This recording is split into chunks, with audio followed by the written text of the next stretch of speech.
Good evening. Welcome to APTN National News Weekend. I'm Melissa Ridgen. Ottawa police ended their weeks-long search of a landfill after finding the remains of a murdered Inuk woman. Police were searching for the body of Susan Kuplu, who had been living in Ottawa for the past 2 years. Kuplu had been missing since January 11th, and police were searching the landfill since January 26th. Kuplu's daughter and the daughter's boyfriend were both charged with second-degree murder in the case, even while police were still looking for her body. The coroner in Ottawa has scheduled an autopsy, and both accused remain in custody. Lawyers for the families of 6 youth who were the subject of an inquest in Thunder Bay have issued a report card. The report card assesses the progress of the inquest's 145 recommendations. An overall grade of B+ was given, which is up from the C+ grade from a year ago. 71 of the 145 recommendations have been completed. This time around, the Thunder Bay Police Service was not given a grade.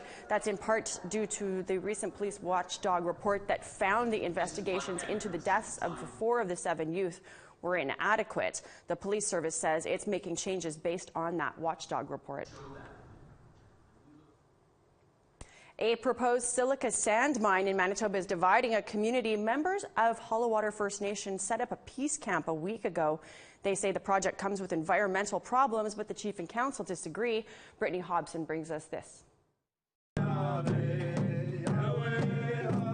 This is Camp Morningstar.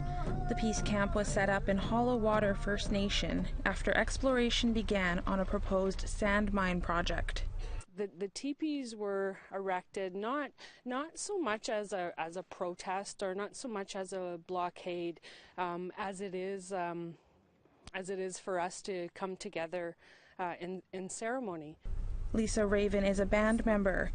She says the camp was started to create a safe space to share concerns over the project. One of the main ones being the demolition of a community trapline. It holds, a special place in our lives. So, if you don't own a trap line, or if you're not in line to inherit one, then this is the place where you would learn those things, where you would be, given access to the land. Canadian Premium Sand is in charge of the project called Winnebago Sand. The company is hoping to build an industrial plant to extract silica sand from hollow water, and the neighboring communities of Seymourville and Manicatogan. Hollow Water Chief Larry Barker says the community has access to another trap line, and after extensive consultations with CPS, believes the benefits of the project outweigh the negatives. The community is scared for that change. I know what the community is facing. This is a huge change for them. But this huge change, it betters the lives of everybody because there's going to be job opportunities. The project is expected to create 150 jobs for the 3 communities. Consultations began about a month ago, and the last one will take place at the end of the month. Bronwyn Weaver has been facilitating those conversations. She says the project has been designed to create the least amount of environmental damage. One is that we're not taking any water from Lake Winnipeg, and we're not discharging any water into Lake Winnipeg. We're not touching the lake. The second thing is that all of the processing is done inside buildings so that we can contain our dust and manage it in the safest way. The third way is that we are going to incorporate something that's called rolling restoration. And that means that when we mine the area, the following year, we're going to be restoring the area that was mined.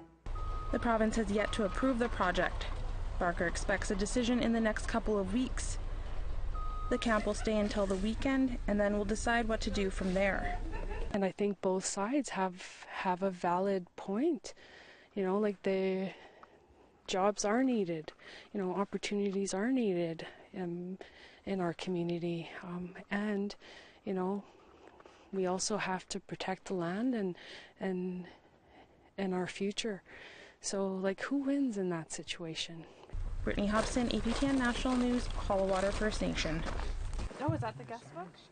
The long weekend on Parliament Hill did not mean a stop in the SNC Laughlin scandal. Allegations are that the Prime Minister's office engaged in political interference in a criminal prosecution involving the Montreal-based company. Trudeau's closest advisor, Gerald Butts, has resigned. He denied pressuring former Attorney General Jody Wilson-Raybould to intervene in the prosecution of SNC Laughlin, and he maintains that he was working in the best interest of all Canadians. APTN's Todd Lamoran chronicles the reaction to Butts' resignation. The day began with ministers on their way into a cabinet meeting answering questions about Gerald Butts. It's obviously a sad moment for me and Jerry's many friends and people who really admire the tremendous work he's done for Canada. The rest of the morning in the House was debate on an NDP motion to hold a public inquiry. To do the right thing, to stop hiding, to explain why Jerry Butts had to take the fall, and for this Prime Minister to vote for our motion to have an independent investigation. Arif Irani, the Parliamentary Secretary for Justice, said the appropriate forum would be to wait for Ethics Commissioner Mario Dion to investigate the matter.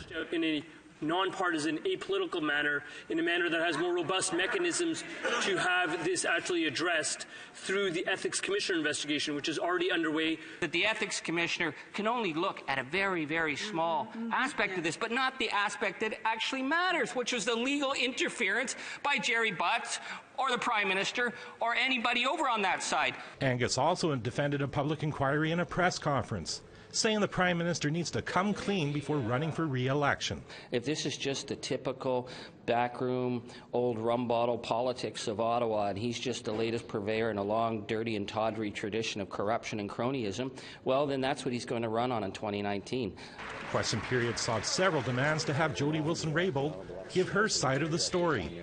There are questions that have to be answered. The actions of this government are actions of a government and a Prime Minister who have something to hide. So, Mr. Speaker, there is somebody who can answer. That's the former Attorney General. We want answers. Canadians want answers. Will you let her speak? Late this afternoon, the House's Standing Committee on Justice issued a motion for Jody Wilson-Raybould to appear before it. She's currently consulting with her lawyer on what she can and can't say before it. She maintains she is still a Liberal Member of Parliament. Todd Lamoran, APTN National News, Ottawa. We need to take a quick break, but stick around. I'll take you on a tour of a new shelter that's giving Vancouver women some glimmer of hope.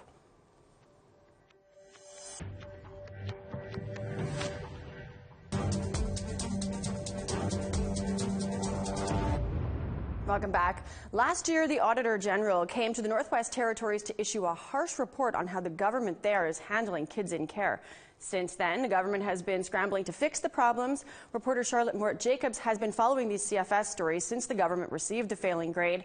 She sat down with one youth who recently aged out of care who is now fighting the system herself. She spent the majority of her life, a case number, in foster care. This is just one story of nearly 2,000 Indigenous youth stuck in the Northwest Territories' broken child welfare system. I blame myself that I was put there. Like, they didn't want to keep me or anything like that. I just kept going house to house to house. This is Jaticoin, Fort Providence.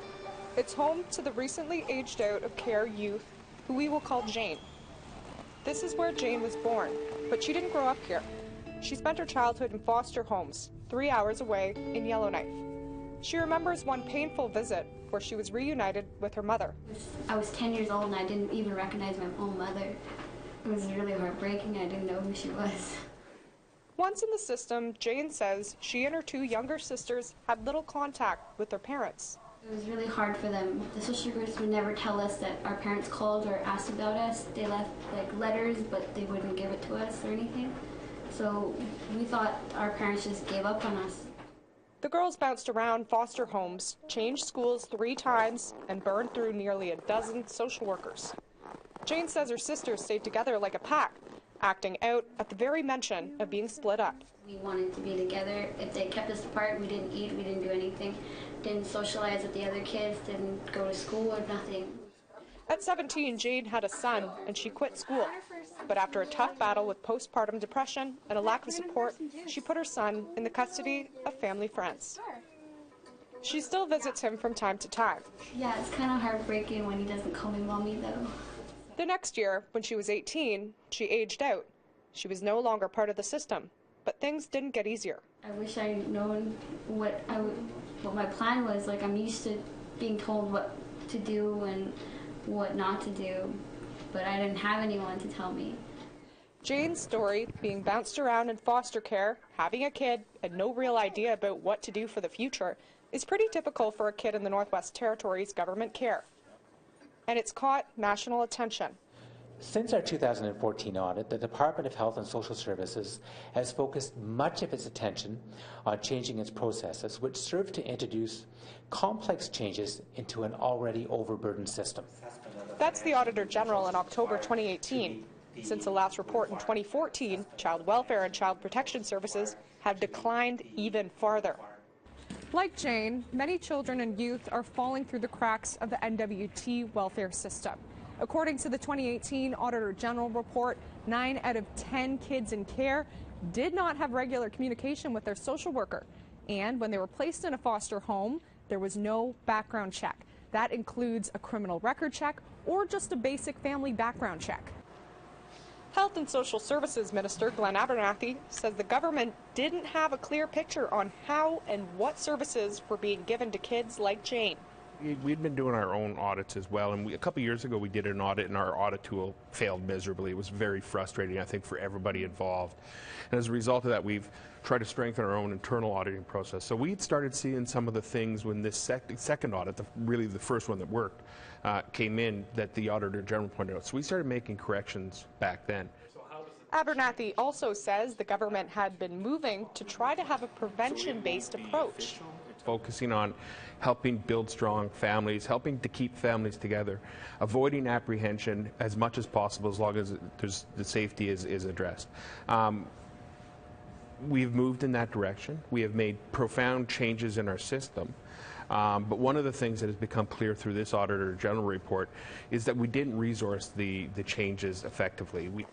But prevention or not, lots of kids in the Territory still end up in government care. Iris Hamlin is the executive director for Side Door. It's the only housing first and emergency shelter for youth in the NWT. And 85% using this service have been or are currently involved in the system. Hamlin says the government needs to work with not-for-profits who support youth this time around. One of the things that I have noticed is that, I expected after that, the 2014 report, that there would be more engagement with the NGOs, meaning us. Nothing has changed with regard to the support that we get from a financial perspective. There's no increase in beds or anything like that from social services. And Jane will also require support services as she tries to break the cycle. She became a mother again 7 months ago. She left her daughter in 3-month temporary care with the family who looks after her son. She is trying to get back on her feet, a job, and a space of her own.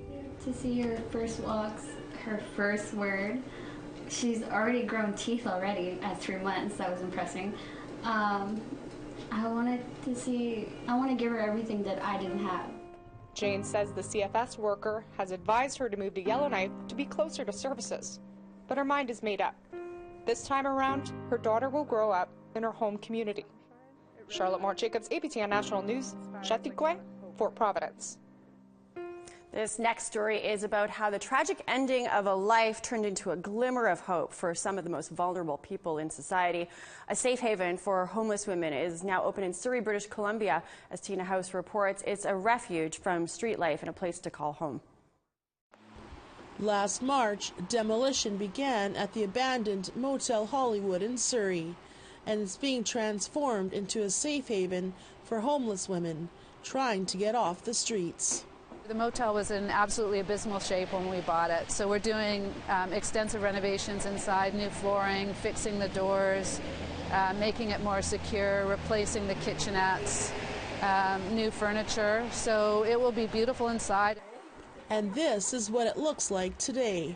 It's called Little's Place now, after Santana Hunting Hawk Scott. Santana was 19 years old when she aged out of foster care.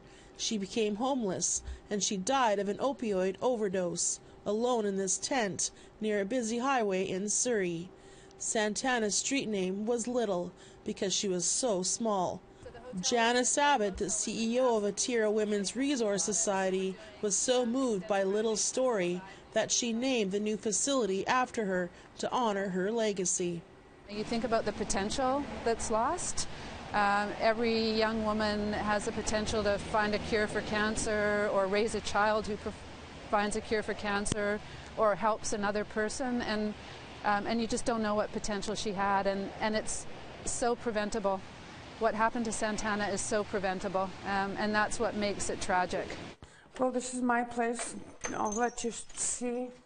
Barbara Desjardins was one of the first to move into Little's place. She's from High Prairie, Alberta, but has been in the Lower Mainland since 1994. She was homeless for the last year in Surrey. Now, she's grateful to have a place to call home. In the drug world, I believed that I was not safe just sleeping anywhere. So I stayed up like 3 or 4 days. I was relieved. I just almost started crying when I seen this room. That it was mine for 2 years, you know. That's finally a bed to sleep in, my own bed.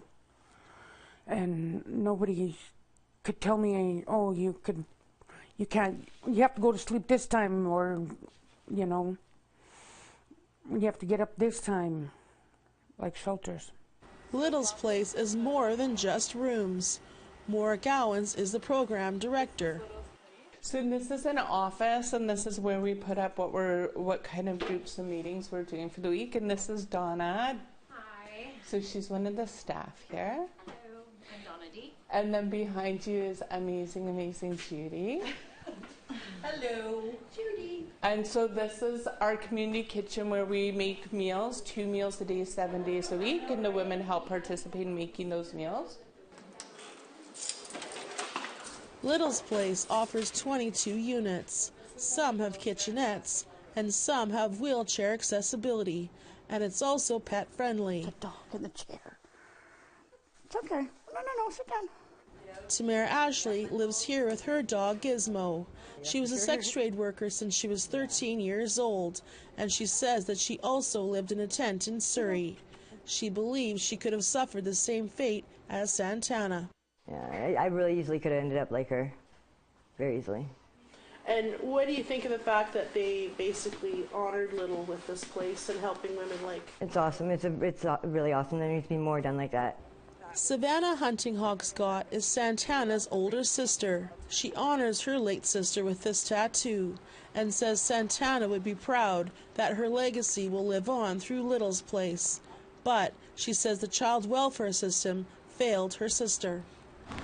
When Santana wanted to get better and healthy, they weren't there to provide her with the things that she needed, and it really, she felt alone, I think, a lot of the time, and she just needed that extra, or she needed that person to push to show that they cared and loved for her. Reports by BC's representative for children and youth say that kids who age out of the system when they turn 19 are often left with no support. Savannah says it was when her sister was put into group homes that her addiction began because of the trauma she had endured. I definitely think there's a lot more people could be doing, not just for individually, but as a community, I think, to show the support, and we all need to be there for each other. And this mural of Santana is proudly featured in Little's place. It stands as a reminder of how a young life cut short is now providing hope for others. Tina House, APTN National News, Surrey. It's time for another break, but when we come back, a young Indigenous runner who is training for what he hopes will be a journey to the 2020 Olympics. Stick around.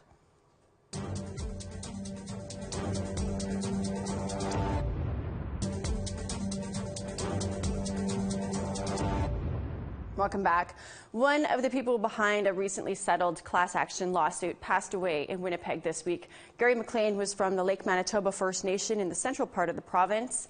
McLean, seen here on the right, filed a case against the federal government in 2009 on behalf of some 200,000 Indigenous children who attended schools in their communities during the day but went home when the school day was over. The lawsuit claimed the plaintiffs suffered many of the same abuses that residential school kids did. The federal government agreed in December to provide $200 million for healing, wellness, and education programs for the day school children. A long-distance runner in Alberta traveled halfway around the world to train. His goal, making the cut for the 2020 Olympics. But with the challenges of growing up on a reserve and being diagnosed with a heart condition, the journey hasn't been easy. Tamara Pimentel has the story. From the Siksika Nation to Kenya, long-distance runner Riley Manybears took his training to a whole new level.